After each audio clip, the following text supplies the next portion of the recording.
বিষয়ে যাওয়ার আগে সংস্কৃতির যে বিষয়, সংস্কৃতি পত্রিকাটার বিষয়, সেটা কিভাবে বদ্রীদিনমোর তিনি উপলব্ধি করলেন এই পত্রিকা প্রকাশের জন্য, সেটা একটু আপনাদের সামনে তুলে ধরতে চাই। আপনারা জানেন বদ্রীদিনমোর 1969 সালে রাজনীতিতে আসার আগে রাজশাহী বিশ্ববিদ্যালয়ে দুইটি বিভাগীয় প্রধান ছিলেন, রাষ্ট্রবিজ্ঞান এবং সমাজবিজ্ঞানের। সেই রকম একটা পেশা পরিত্যাগ করে সরাসরি রাজনীতিতে অংশগ্রহণ করবেন বলে সিদ্ধান্ত নিয়ে তিনি সেই বিশ্ববিদ্যালয়ের চাকরি থেকে পদত্যাগ করেন এবং 1969 সাল থেকে তিনি ধারাবাহিকভাবে তার রাজনৈতিক আদর্শ প্রতিষ্ঠার সংগ্রামে তিনি আজকে প্রায় 94 বছর বয়স পর্যন্ত তিনি সেই সংগ্রামের সঙ্গে যুক্ত আছেন একাধারে, এক নাগারে।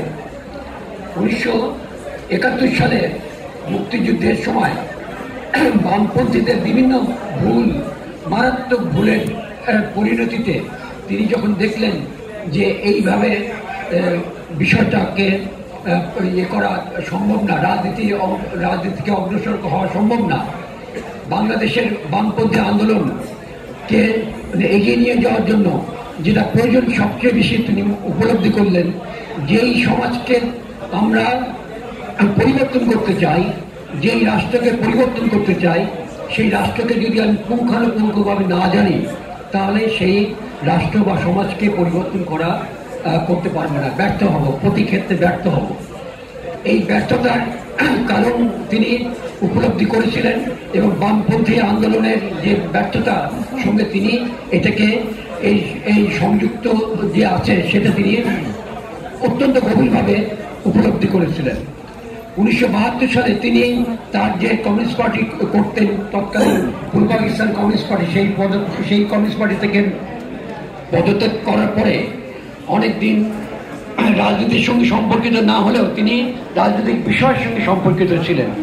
আপনারা জানেন বদ্রীদিনমোর প্রথম ব্যক্তি যিনি বাংলাদেশের যে মহান ভাষা আন্দোলন, এই ভাষা আন্দোলন সম্পর্কে এদেশের মানুষ তেমন কিছু গভীরভাবে কিছুই জানতো না। এই ভাষা আন্দোলন সম্পর্কে তিনি যে গবেষণামূলক বই রচনা করেছিলেন সেটা একটা ঐতিহাসিক গুরুত্ব, অত্যন্ত গুরুত্বপূর্ণ। কারণ তার আগে ভাষা আন্দোলনকে এইভাবে তুলে ধরা কেউ চিন্তা করেনি। এদেশে যে ঐতিহাসিকরা, বিশ্ববিদ্যালয়ের যে ঐতিহাসিক বৃন্দ, তারাও কিন্তু এটা চিন্তা করেনি যে ভাষা আন্দোলনের যে এত গুরুত্ব। ভাষা আন্দোলন মানেই ছিল 21শে ফেব্রুয়ারিতে শহীদ মিনারে ফুল দেওয়া। এর মধ্যে ভাষা আন্দোলনকে আমরা সীমাবদ্ধ রেখেছিলাম, কিন্তু সেই ভাষা আন্দোলন যে কত গভীরভাবে চিন্তা করা, সেই বিষয়টা আমাদের মধ্যে ছিল না। এমনকি এদেশের ঐতিহাসিকরাও সে উপলব্ধি করেননি। এটা একমাত্র বদ্রীদিনমোরই প্রথম উপলব্ধি করেন এবং তার নিজের প্রচেষ্টায় 7 বছর প্রচেষ্টার ফলে, একক প্রচেষ্টা গবেষণা করে তিনি যে উপহার দিলেন পূর্ব বাংলার ভাষা আন্দোলন তৎকালীন রাজনীতির প্রথম খণ্ড, এইটা প্রকাশিত হওয়ার পরে সকলেই অবাক হয়ে গেল যে এই 52 সালের ভাষা আন্দোলন এত বেশি গুরুত্বপূর্ণ কেন। আপনারা জানেন একটা দেশকে জানতে গেলে সেই দেশের ইতিহাসকে, সঠিক ইতিহাসকে জানতে হবে। এই সঠিক ইতিহাসকে জানার ক্ষেত্রে বদ্রীদিনমোর উপলব্ধি করলেন যে ব্রিটিশ আমলকে যদি আমরা না জানি, এই ঔপনিবেশিক আমলের শাসনের যে প্রভাব কিভাবে আমাদের এখনো পর্যন্ত বিস্তার করে আছে, আমাদের দেশের সংস্কৃতি জগতে, শিক্ষা, সাহিত্য, এমনকি আইন জগতে, সম্পূর্ণ আইনটা আপনারা জানেন, এটা আমার বলা উচিত হবে না। এই দেশের যে আইন, এই সম্পূর্ণ আইনটাই নির্ভরশীল হচ্ছে ঔপনিবেশিক শাসন আমলের আইন। এর পরিবর্তনে কেউ কিন্তু চিন্তাও করেনি, কারণ শাসকরা দেখেছে, শাসক শ্রেণী দেখেছে যে এই আইনটা বজায় রাখতে তাদের শাসন করতে, জনগণকে নিপীড়ন, শোষণ করতে সুবিধা হয়। সেই কারণে তারা এই আইনের উপরে কোনো হাত দেয়নি। আপনারা জানেন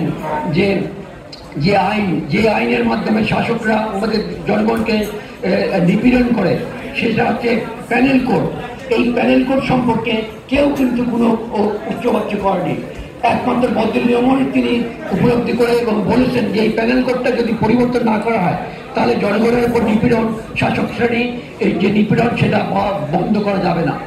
এই যে এইভাবে চিন্তা করা, এইভাবে চোখ খুলে দেওয়া, মানুষকে চোখে আঙ্গুল দিয়ে দেখিয়ে দেওয়া, সেই কাজটি বদরুল ওমর করেছেন এবং সেই উপলব্ধি থেকেই কিন্তু তিনি 1974 সালে সংস্কৃতি পত্রিকা একক প্রচেষ্টায় শুরু করেন সংস্কৃতি পত্রিকার প্রকাশনা এবং সেটা প্রতি মাসে সেটা একাধারে প্রকাশিত হয়েছিল এবং 75 সালে এই সংস্কৃতি পত্রিকাটা যখন বাকশাল গঠিত হয় এই পত্রিকাটাকে নিষিদ্ধ করা হয়। এই নিষিদ্ধ পত্রিকা আবার পরবর্তীকালে যখন এই নিষিদ্ধ উঠে যায় তারপর থেকে তিনি ধারাবাহিকভাবে এই পত্রিকায় তিনি লিখে যাচ্ছেন।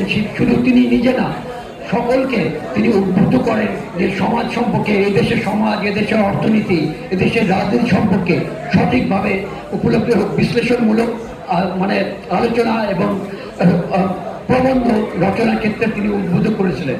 এবং বলতে নাই এই যে উপলব্ধি এবং তিনি যে একটা সার্কেল গড়ে তুলতে পেরেছিলেন যে সমাজ সচেতন যে ব্যক্তিদের দ্বারা যে লেখা, যে কারণে বাংলা সাহিত্যে রাজনৈতিক সাহিত্য বলে একটা ভিন্ন ধারার তিনি সৃষ্টি করতে পেরেছিলেন।